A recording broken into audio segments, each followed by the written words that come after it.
As states climb their way out of the pandemic, it's tempting to think that in some ways we can put the last year and a half behind us and move on. But for many families of kids with diabetes, that is not an option.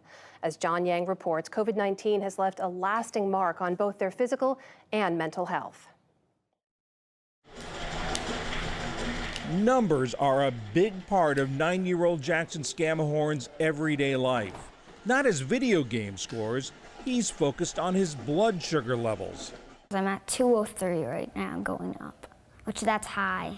Every night lately you've been going high. Jackson has type 1 diabetes, an autoimmune disease that prevents his body from making insulin.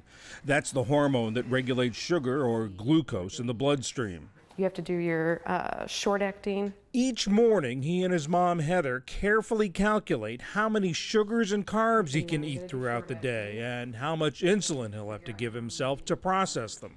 For me, 20 carbs is about 1 unit, and then 30 is 1.5 units. So it's a constant balancing act between blood sugar and insulin. Yes.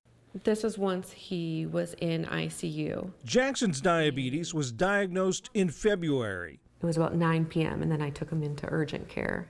He'd been lethargic and nauseous. Tests found that his sugar levels were dangerously high. The doctor said, actually, his numbers are worse than we thought. He has cranial inflammation and he's in diabetic ketoacidosis. He needs to go to ICU.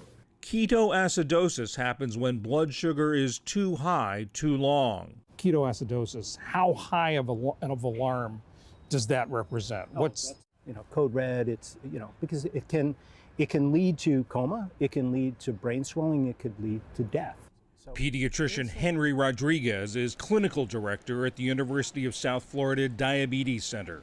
He says during the pandemic, more kids have been showing up at emergency rooms with dangerously high glucose levels. If you think about the amount of time pre-COVID that children spend at school versus at home.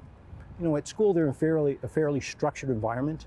Caretakers, teachers recognize, if Sally, for instance, is getting up repeatedly to go use the restroom, well, that's a cardinal sign potentially of a high blood sugar and diabetes. Stress can also raise glucose levels, and Jackson's mom says remote learning was very stressful.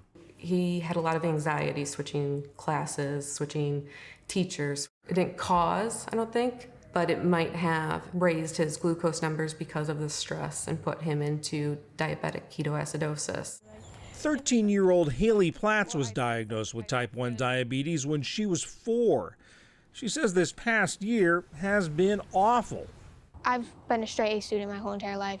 My grades dropped. I struggled to pass this year because it was COVID and I'm better at school, I do way better at school. And my depression was just, I had no motivation or anything. There's queso. Normally, Haley would be looking forward to Diabetes Summer Camp, a chance to connect with other kids with diabetes. They can relate a lot and you don't feel like you're the only person going through it. But this summer, camp is online only. When I found out that was canceled, I was devastated, obviously. During COVID, we were all told, isolate, withdraw. Those are the opposites of what I would recommend to someone who's attempting to properly manage both their mood and their anxiety and their diabetes. Psychologist Julie Rice says even before the pandemic, children with type 1 diabetes were more likely to suffer depression. And COVID has only made things worse. If and when you're depressed, it's still an issue or problem in the sense that you frequently neglect a lot of self-care. Sometimes when I go super high and my insulin is running out and my pump dies, I feel oh, I can just do it in a minute, but it turns into hours, maybe a day, and I didn't do it and my pump just shuts off and I go super high. It sounds like it's almost like a cycle. You feel badly, so you don't take care of yourself. Yeah. As a result of that, your blood sugar, you feel badly, and it just sort of compounds on itself. Yeah. A recent study from the University of South Alabama found diabetic children's average blood sugar levels increased during quarantine, likely due to the change in routine, more snacking, less exercise, and increased stress. The worst outcomes were among Black and economically disadvantaged children.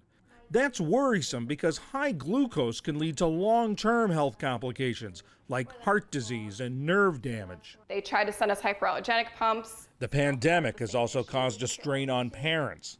Haley's mom, Heather Platts, who also has type 1 diabetes, has been racking up extra hours as a hospital nurse because of COVID. I get the text messages, the emails about them being short-staffed all the time, and it's balanced between like wanting to help them out, needing the money to get the overtime, and being home for my family. The money helps pay the high price of managing her and Haley's diabetes. Even with insurance, vital medical supplies can cost thousands of dollars a year. Platts considers herself one of the lucky ones because she has insurance. The American Diabetes Association estimates that during the pandemic, 12% of people with diabetes had their health insurance disrupted by job loss, and 25% rationed medical supplies to save money. It shouldn't be like, oh, your insurance isn't as good, or you're underinsured, so you can't have these fancy gadgets that could save your life. It's just not fair.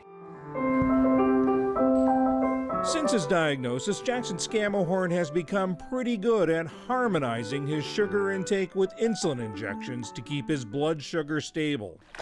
That's allowing him to do more of the things he loves, like playing in the pool with his little brother Landon. I can last 5 hours outside now. About 5 hours before I want to lay down now. Helping him get back in the swim of things. For the PBS NewsHour, I'm John Yang in Tampa, Florida.